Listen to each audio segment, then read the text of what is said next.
Hello दोस्तों, इस particular video में फिनोलेक्स केबल के बारे में डिस्कस करूंगा। ज़बरदस्त आज के दिन में ज़बरदस्त 20% का जंप दिखाया था। तो क्विकली मैं फंडामेंटल, टेक्निकल और सब कुछ मैं बताऊंगा और इसके बाद आप एक प्रॉपर डिसीजन ले पाएंगे कि क्या यहाँ पे आपको करना चाहिए, क्या आपको लेना चाहिए या फिर नहीं लेना चाहिए। तो चलिए डिटेल में डिस्कशन करते हैं। फिनोलेक्स केबल का आज का परफॉर्मेंस देखें तो देख सकते हैं अभी 12.77% के अभी भी अपसाइड मूवमेंट में है। और अगर बॉटम से देखेंगे तो कहीं ना कहीं ये अराउंड 15% और 18% के आसपास गया था। ओके, ऊपर में इसका शुरुआत जो है गैप अप ओपनिंग के साथ हुआ था, यहाँ पे आप देख सकते हैं। तो ज़बरदस्त यहाँ पे आज का परफॉर्मेंस देखने को मिला।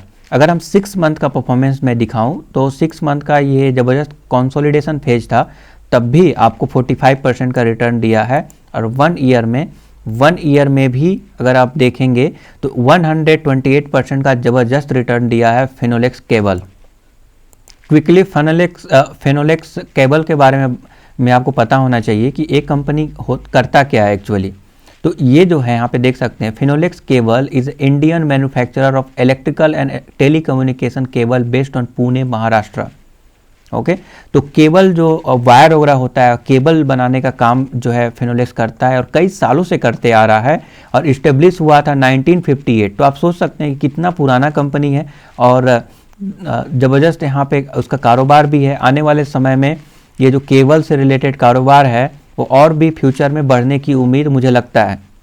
ये काम ऐसा नहीं कि ख़त्म हो जाएगा, फ्यूचर में भी ग्रोथ होने की पॉसिबिलिटीज़ यहाँ पे नज़र आता है फिनोलेक्स केबल में। ओके, तो यहाँ पे कंपनी तो शानदार नज़र आ रहा है। फाइनेंशियल पर एक नज़र डालते हैं तो अभी जो है 6,889 करोड़ का मार्केट कैप है। इससे क्या पता चलता है आपको कि अभी जो है ये स्मॉल कैप है, ठीक है। अभी और ग्रोथ होना शेष है क्योंकि ऐसे स्टॉक जिसका मार्केट कैप कम होता है वो तेज ग्रो करते हैं। इससे आपको ये पता चलता है। हाँ, at the same time risk भी रहता है, बट अभी जब अपसाइड मूवमेंट है तो जनरली अपसाइड मूवमेंट में ऊपर ही जाता है स्टॉक, राइट। इसीलिए मैं आपको यहाँ पे बताया। करेंटली अगर इसका पी रेशियो देखें तो पी रेशियो चल रहा है 22 एज कम्पेयर टू इसके पीयर्स, इसके जो कंपटीटर हैं, कंपटीटर के मुकाबले पी रेशियो अभी भी कम है। हालांकि पॉलीकैप बेहतरीन स्टॉक है। मैं अपने पोर्टफोलियो में, जब मैं लॉन्ग टर्म का इन्वेस्टमेंट के लिए मैं पोर्टफोलियो बताता हूँ, उसमें पॉलीकैप को मैं ज़रूर डालता हूँ। सेकेंड नंबर पर फिनोलेक्स केबल आता है, यहाँ पर देख सकते हैं। तो करेंटली जो प्राइस टू अर्निंग रेशियो है यहाँ पर वो 22.66 देखने को मिल रहा है, जो कि अभी सस्ता है, ठीक है। पी रेशियो अभी कम है, मतलब सस्ता है। इसीलिए तो कोई भी स्टॉक इतना सस्ता थोड़ी हो सकता है। वो आज के डेट में सब सारे रॉकेट पड़े हुए हैं, तो इसको भी तो भागना चाहिए। तो इसीलिए ज़बरदस्त ग्रोथ तो दिखाएगा। तो यही हुआ यहाँ पर। तो अगर हम यहाँ पे और भी कुछ इसके डेटा देखें, कंपाउंडेड प्रॉफिट ग्रोथ अगर देखें तो 10 ईयर तक 14% का ज़बरदस्त कंपाउंडेड प्रॉफिट ग्रोथ मेंटेन किया है और 5 ईयर में 19% और 3 ईयर से थोड़ा इनको प्रॉब्लम नज़र आया है। कंपाउंडेड जो रियलिटी में जो ग्रोथ है वो थोड़ा कम देखने को मिला है, ठीक है। अगर ट्रेलिंग 12 मंथ में अगर हम देखें तो -18% का कंपाउंडेड प्रॉफिट ग्रोथ दिया है। तो कहीं ना कहीं थोड़ा सा क्षति पहुंचा है इस स्टॉक का, राइट। इसका मतलब ये थोड़ी है कि स्टॉक का प्राइस नहीं बढ़ना चाहिए। फ्यूचर ग्रोथ के हिसाब से प्राइस बढ़ता है, फ्यूचर में अच्छा करेगा इसका एक्सपेक्टेशन रहता है, इसीलिए प्राइस आगे बढ़ेगा, ऊपर जाएगा। तो आने वाले समय में जिस तरह से इंफ्रास्ट्रक्चर डेवलपमेंट होगा, केबल का जो लाइन बिछता है उसमें जो है इनको फ़ायदा होगा। तो अभी जो है 1 ईयर का 131% का यहाँ पे CAGR देख सकते हैं ना। क्वार्टर रिजल्ट अभी यहाँ पे नहीं पब्लिश हुआ है, तो इस बार का क्वार्टर रिजल्ट अच्छा आने की उम्मीद है। इसीलिए जो है ये स्टॉक जो है रॉकेट हो गया है, राइट। तो अभी थोड़ा वैल्यूएशन वाइज मुझे सस्ता नज़र आ रहा है यहाँ पर। अगर हम थोड़ा क्विकली प्रोमोटर का होल्डिंग, ये सारा चीज़ देख लें। अब ये सारे चीज़ तो आप खुद से भी देख सकते हैं, ठीक है। साइट पर जाइए, कंपनी का नाम डालिए, सब कुछ पता चल जाएगा। प्रोमोटर होल्डिंग यहाँ पे 35.92 है, जो कि काफ़ी लंबे समय से कि कांस्टेंट है। नाउ चलिए अब हम इसके बारे में कंक्लूजन पे आते हैं। Fundamental score based on trailing 12 month 6.5 out of 10 यहाँ पे स्कोर दिया जाएगा, और बेस्ड ऑन प्रायर टॉस की स्कोर 5 आउट ऑफ 9 दिया जाएगा। तो फंडामेंटल स्कोर बेहतरीन है, उसमें कोई प्रॉब्लम नहीं है। हाँ, एवरेज है, एवरेज मतलब बेकार नहीं होता है, ख़राब नहीं होता है, बेहतरीन है। बट स्टॉक का प्राइस जिस तरह से नहीं बढ़ा, मुझे लगता है क्योंकि फ्यूचर ओरिएंटेड ये स्टॉक मुझे लग रहा है फ्यूचर में बढ़ेगा, इसीलिए ज़बरदस्त जंप देखने को मिला। ओके, तो करेंटली जो जंप मिल रहा है मैं उसके बारे में बात कर रहा हूँ। ओके, बट अगर इसका फेयर वैल्यूएशन अगर हम देखें, इंट्रिंसिक वैल्यू देखें, तो EV by enterprise value by EBITDA model के हिसाब से 67% के प्रीमियम पे चल रहा है, ईवी बाय सेल्स के हिसाब से 52% के प्रीमियम, और प्राइस बाय सेल्स के हिसाब से 181% के प्रीमियम पे चल रहा है। और तीनों का अगर हम मीडियन निकाल दें तो 239 इसका रियल प्राइस होना चाहिए, और अभी करंट प्राइस पॉइंट 67% के प्रीमियम वैल्यूएशन पे चल रहा है।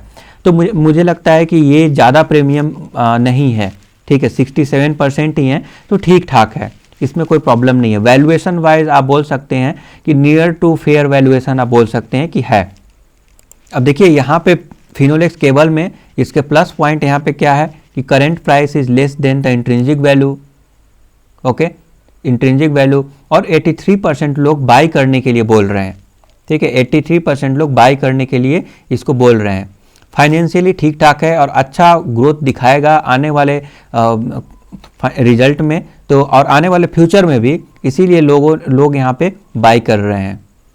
बट आपके मन में सवाल होगा, ये बाई कौन कर रहा है? आप और हमारे जैसे लोग इतना ज़बरदस्त अचानक से एक साथ तो बाई नहीं करेंगे, कोई बड़ा पार्टी बाई किया होगा, ठीक है, इसीलिए जंप हुआ। और बड़ा पार्टी अगर कोई बाई किया है, लाइक FIIs जो डोमेस्टिक इंस्टीट्यूशन होते हैं, म्यूचुअल फंड वाले, ऐसे लोग अगर बाई करते हैं तो फिर फ्यूचर में कुछ बेहतरीन होने वाला है। वो ऐसे आंख मूंद कर तो पैसा नहीं लगाते हैं।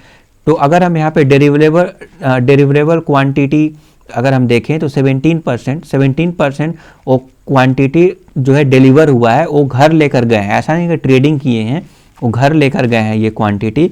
तो मुझे लगता है कि ये बेहतरीन है। सबसे इंपॉर्टेंट, वैल्यूम यहाँ पे इंक्रीज हो रहा है। टेक्निकल पे एक नज़र डालते हैं, वैल्यूम इंक्रीज हो रहा है, ज़बरदस्त बड़ा वाला कैंडल यहाँ पे लगा, ठीक है, सारे जितने भी इसके रेजिस्टेंस से सब ब्रेक हो गए, सारे रेजिस्टेंस ब्रेक होकर नया हाई लगाया है, देख सकते हैं।